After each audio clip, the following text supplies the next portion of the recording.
মূলত কাকে এই সাফল্যের ইয়েটা দিতে চাও?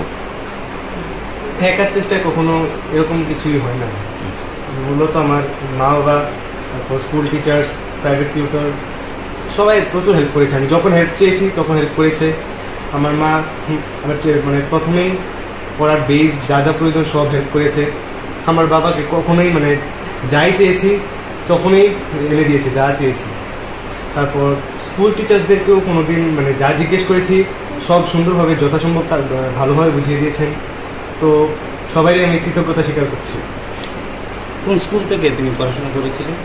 বিবেকানন্দ শিশু নিকেতন। তোমার মোট নাম্বার কত? 491।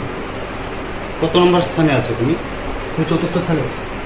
আগামী দিনে কি নিয়ে পড়াশোনা করতে চাও? আমি আগামী দিনে ইঞ্জিনিয়ারিং নিয়ে পড়াশোনা করতে চাই। আইআইটি যাওয়ার ইচ্ছা, আইআইটি কলেজ। তোমার বাবা কি কাজ করে? আমার বাবা একজন ব্যবসায়ী, সবজি ব্যবসায়ী। নাম কি ওনার? তপন সাহা। মামনি কি করে?